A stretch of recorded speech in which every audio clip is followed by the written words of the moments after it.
صدق الله مولانا العظيم.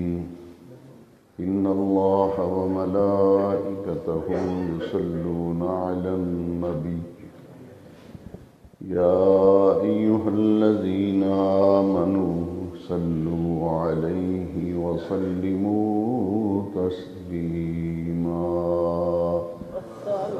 الصلاة والسلام عليك يا سيدي يا رسول الله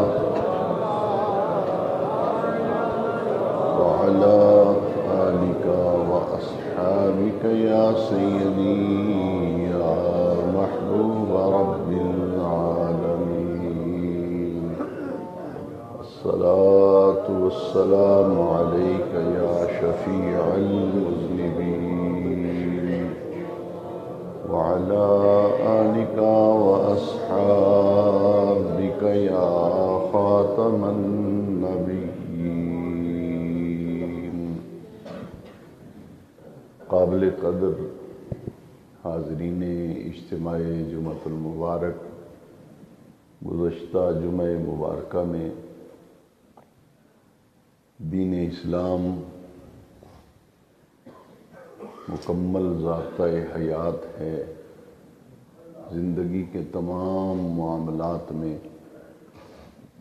ہمارا پیارا دین اسلام مکمل رہنمائی کرتا ہے.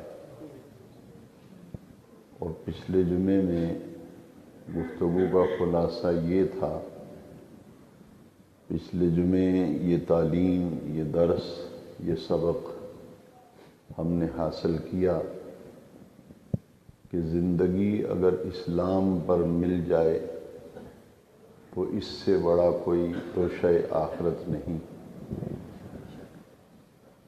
اور اس کے ساتھ دنیا سے رخصتی کے وقت ایمان کی دولت میسر آ جائے تو اس سے بڑا اور کوئی آخرت کا سامان نہیں. ایمان اور اسلام اتنی بڑی دولت ہے جس کی خاطر صحابہ کرام نے اپنی پوری زندگیاں وقف کی اور اپنی جائیدادیں، اپنا وطن، اپنی اولاد، یہاں تک کہ اپنی جان کا نذرانہ دینے کا وقت آیا، جان تو دے دی مگر اسلام ایمان کا دامن نہیں چھوڑا. اللہ تعالیٰ سے ایسی زندگی کی طلب اور تڑپ رکھتے ہیں جو اسلام پر گزرے، اور ایسی موت کی تمنا رکھتے ہیں جو موت ایمان پر ہو. ہمارے پیارے نبی کریم رؤوف الرحیم صلی اللہ علیہ وسلم نے جو دین اسلام صحابہ کرام کے ذریعے سے اور اولین اسلام کے مخاطب لوگوں کے ذریعے سے قیامت تک آنے والے اہل ایمان، اہل اسلام کے لیے جو پیغام ہدایت اور پیغام نجات عطا فرمایا، وہ قرآن مجید اور حدیث شریف کی روشنی میں آج امت مسلمہ کے سامنے موجود ہے. قرآن مجید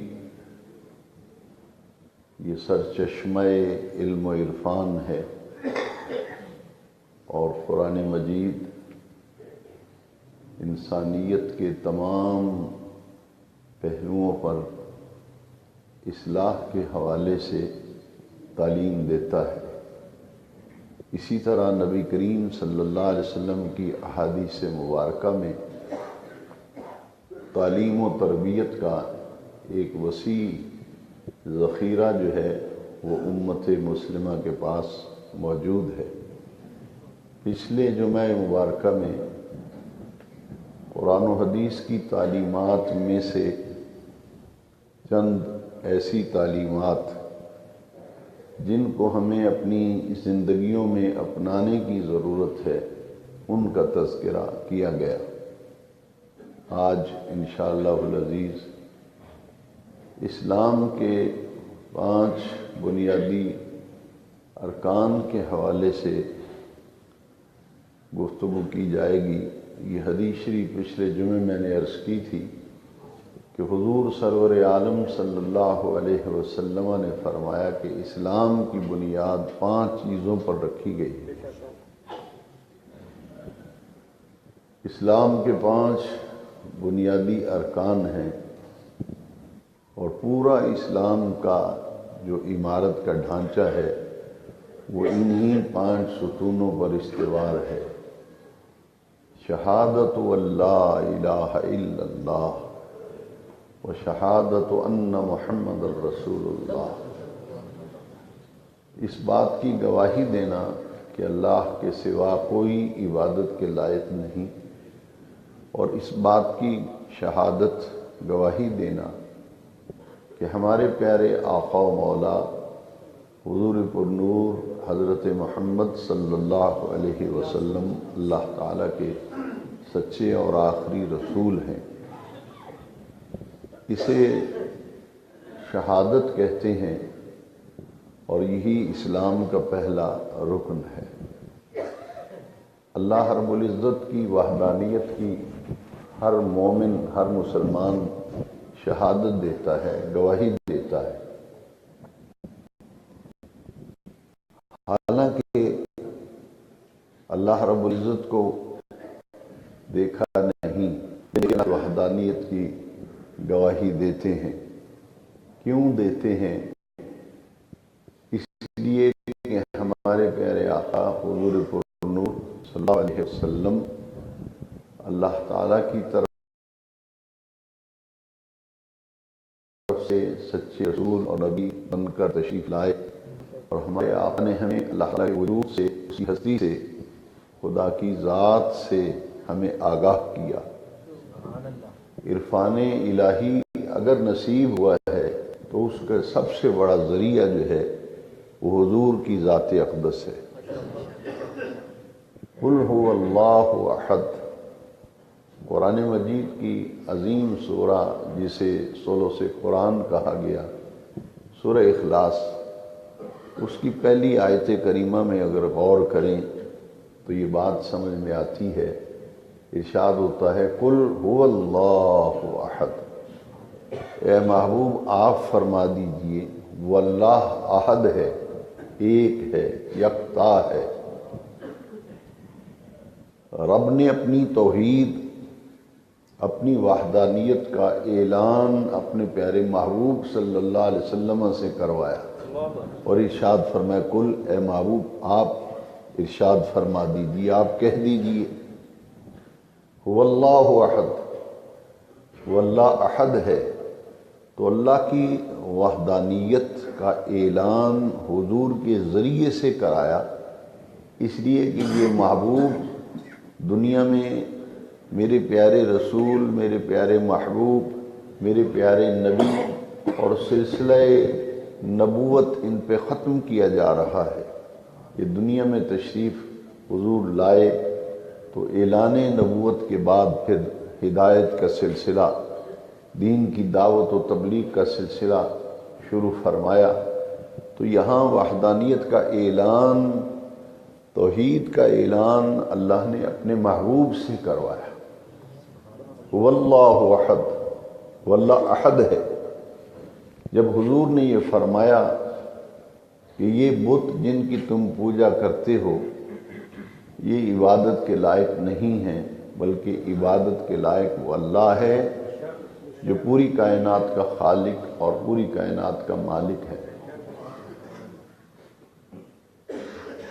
اس ارشاد پر کفار مکہ نے حضور سے پوچھا کہ آپ اللہ کی وحدانیت،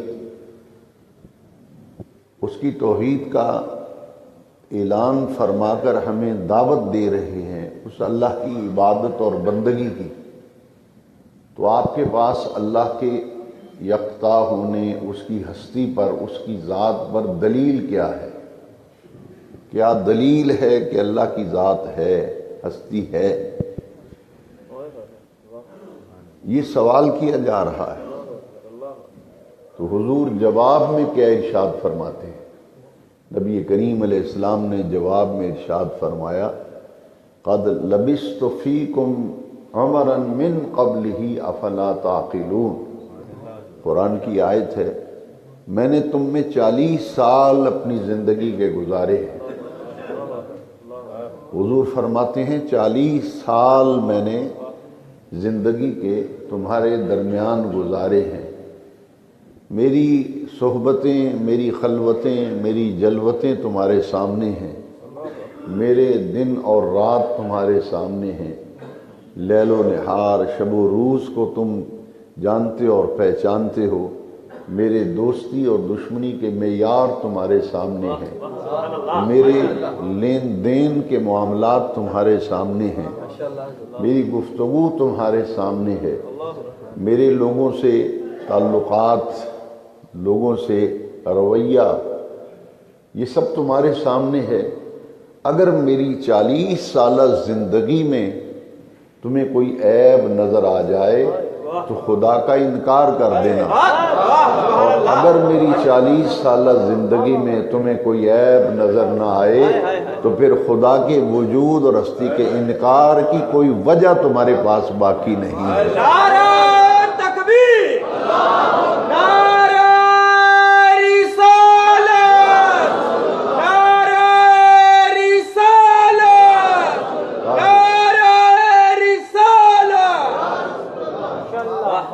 قد لبثت فیکم عمرا، ایک عمر تم میں گزار چکا ہوں، من قبل، اس سے پہلے میری ساری زندگی تمہارے سامنے ہے، افلا تعقلون، کیا اب بھی تمہیں خدا کی ہستی کا پتہ نہیں چلے گا کہ جس ذات نے اپنے رسول کو، اپنے پیغمبر کو، اپنے محبوب کو بے عیب بنایا ہے، وہ ذات کتنی عظیم ہوگی،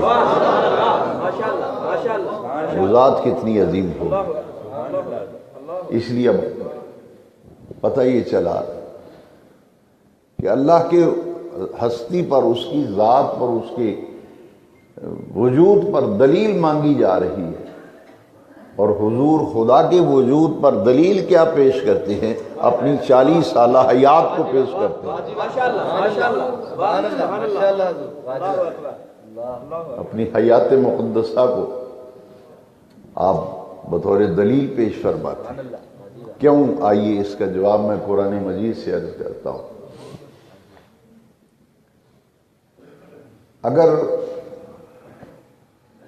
سورج آپ کو دکھائی نہ دے، آپ اپنے کسی کمرے میں ہیں، دفتر میں ہیں، دکان میں ہیں، یہ دیکھنا چاہیں کہ سورج نکلا ہے، آج نہیں نکلا، بادل تو نہیں بنے ہوئے، آپ دروازے میں سے، کھڑکی میں سے جھانک کے دیکھتے ہیں۔ اگر آپ کو سورج کی روشنی نظر آئے، دھوپ نظر آئے، تو آپ اندر بیٹھے اور سورج کو تو آپ نے دیکھا ہی نہیں، سورج کو دیکھا نہیں، محض دھوپ کو دیکھا ہے، تو دھوپ کو دیکھ کر آپ سورج کو کہہ رہے ہیں کہ سورج نکل رہا ہے، حالانکہ سورج کو دیکھا نہیں۔ یہ اہل منطق کی زبان میں اسے کہتے ہیں کہ دھوپ جو ہے یہ سورج کے وجود پر دلیل ہے۔ اگر کہیں دھواں آپ کو نظر آتا ہے تو دھواں دیکھنے سے آپ کو آگ کا تصور آئے گا۔ اہل علم کی زبان میں اسے کہتے ہیں کہ دھوپ جو ہے یہ سورج پر دلیل ہے، دھواں جو ہے یہ آگ پر دلالت کرتا ہے۔ جی بلا تشبیہ و بلا مثال، وقت کی کمی کے باعث ان دو مثالوں پر اکتفا کرتے ہوئے میں عرض کروں گا، جس طرح دھوپ سورج پر دلیل ہے، دھواں آگ پر دلیل ہے، میرے آقا کریم خدا کے وجود پر دلیل ہے، خدا کے وجود پر، خدا کی ہستی پر، خدا کی ذات پر دلیل ہے۔ یہی بات رب کریم نے قرآن کریم میں ارشاد فرمائی، یا ایھا الناس، یہاں خطاب پوری انسانیت سے کیا جا رہا ہے۔ اے دنیا بھر کے انسانوں، اے نوع انسانی، اے عالم انسانیت، یا ایھا الناس، اے پوری دنیا کے لوگوں، اے پوری انسانیت، اے نوع انسانی، سنو، قد جاءکم برہان من ربکم، تمہاری طرف میرا جو محبوب آیا ہے یہ تمہارے پروردگار کی طرف سے برہان بن کر تشریف لائے حضور برہان ہیں۔ اور برہان کا معنی مفسرین نے دلیل کیا، یہ فعلان کے وزن پر مبالغے کا صیغہ ہے، مبالغے کا صیغہ ہے، فعلان کے وزن پر برہان، جیسے غضبان۔ اس کا معنی یہ ہے کہ خدا کی ذات پر حضور دلیل ہیں، مگر چونکہ صیغہ مبالغے کا ہے اور مبالغے کے صیغے میں معنی کی زیادتی پائی جاتی ہے، یعنی خدا کے وجود پر، ہستی پر اور ذات پر اگر کوئی دلیل چاہتے ہو تو سنو، سب سے بڑی دلیل خدا کی ذات پر آمنہ کے لال کا وجود ہے۔ قد جاءکم برہان من ربکم وانزلنا الیکم نورا مبینا، تو حضور خدا کی ذات پر دلیل ہیں۔ اب اللہ کو بن دیکھے مانا ہے، دیکھا نہیں، مگر مانتے ہیں۔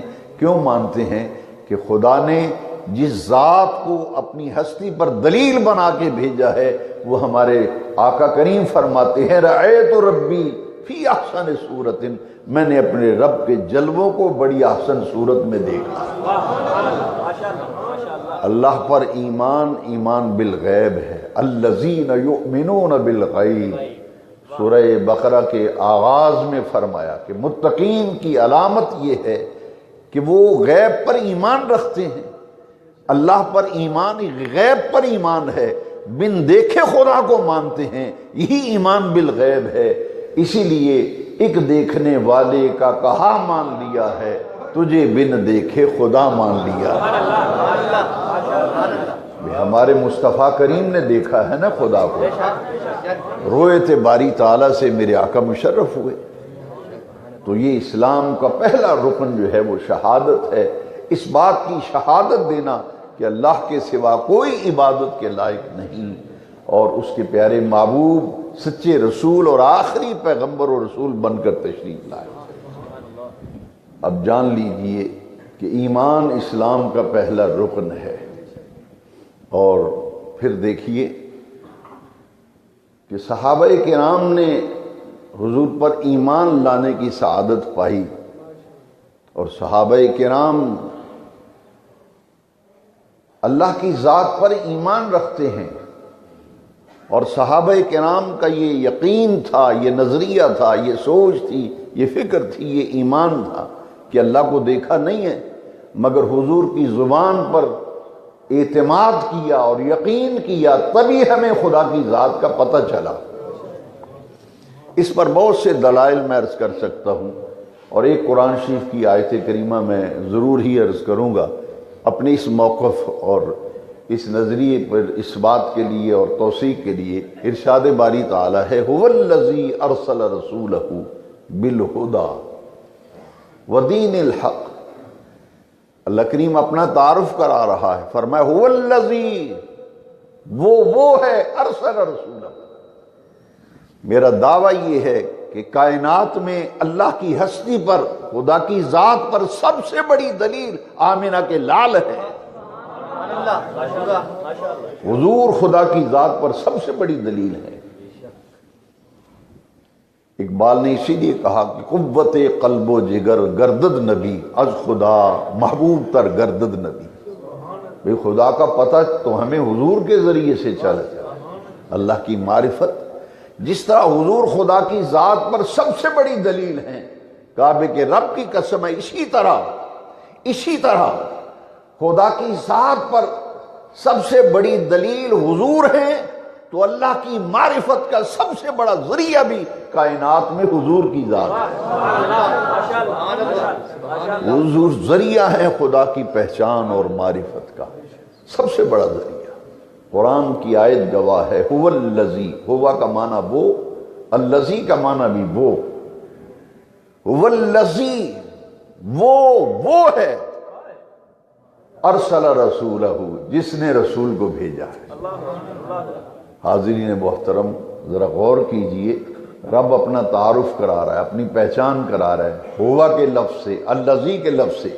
ہوا اور الذی دونوں کا یہ اسماء ضمائر میں سے ہے ہوا، الذی اسم موصول ہے، پر میں ہوا الذی وہ ہے، وہ ہے ارسل رسولہ جس نے رسول کو بھیجا ہے۔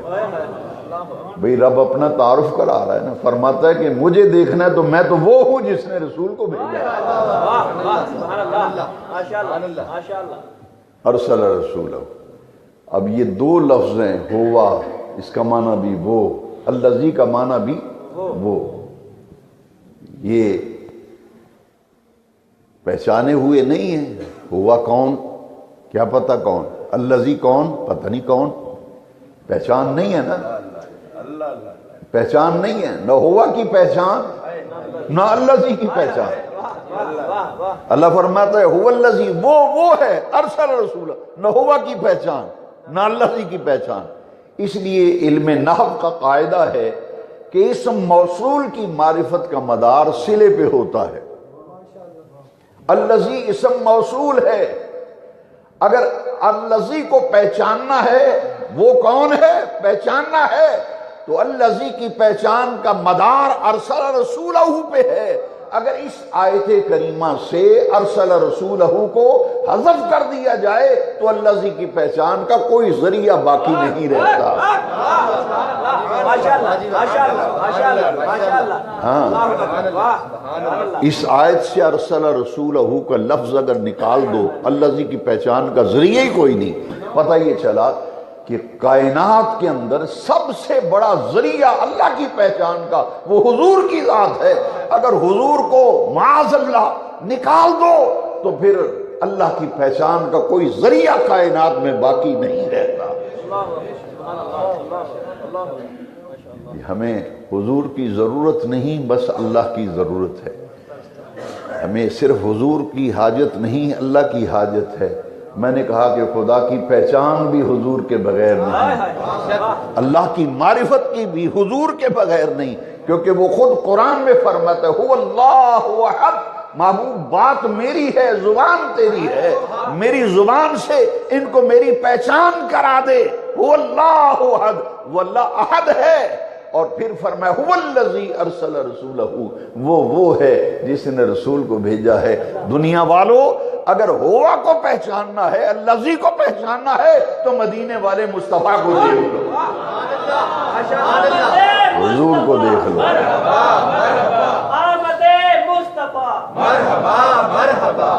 تو خدا کی ذات پر، خدا کی ہستی پر سب سے بڑی دلیل حضور کی ذات اقدس ہے۔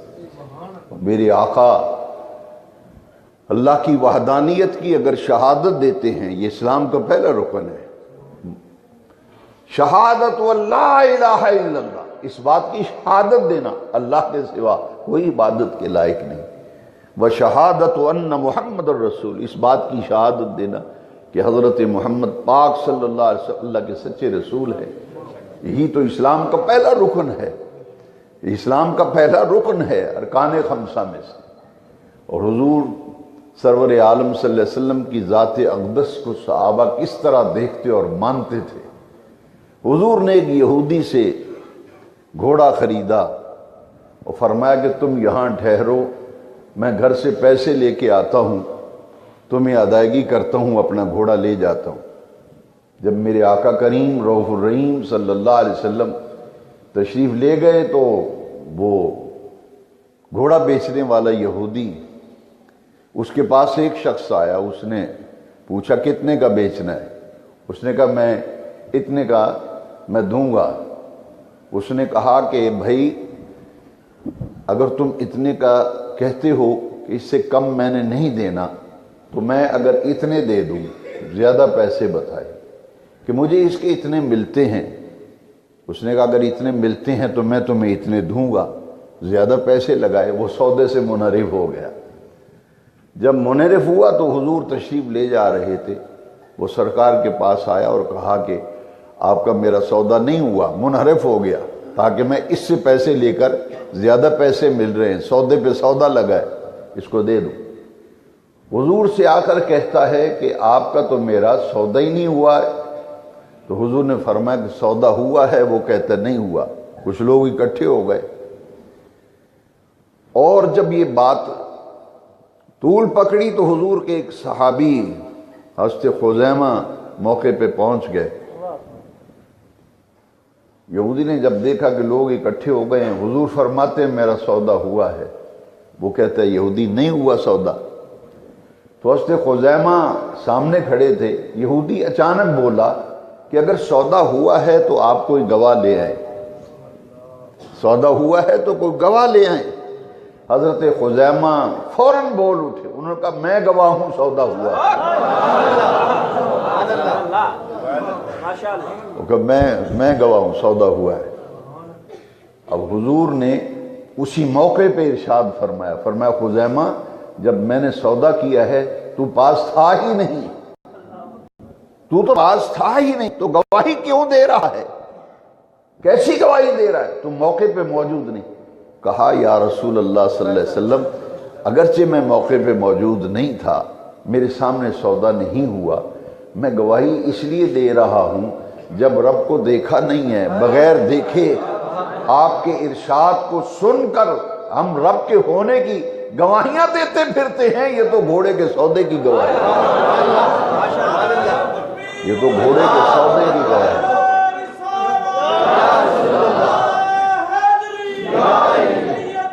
یہ تو گھوڑے کے سودے کی گواہی ہے، ہم نے تو اللہ کو دیکھا نہیں ہے۔ آپ نے فرمایا خدا ہے تو ہم روزانہ پتہ نہیں 5 نمازوں میں کتنی دفعہ پڑھتے ہیں اشہد اللہ الہ الا اللہ، میں گواہی دیتا ہوں اللہ کے سوا کوئی عبادت کے لائق نہیں۔ جب رب کے ہونے کی بغیر دیکھے گواہی دے رہے ہیں تو یہ تو محض گھوڑے کے سودے کی گواہی ہے۔ ایمان اس بات کا نام ہے۔ اللہ رب العزت یقین کامل عطا فرمائے، ما علینا الا البلاغ۔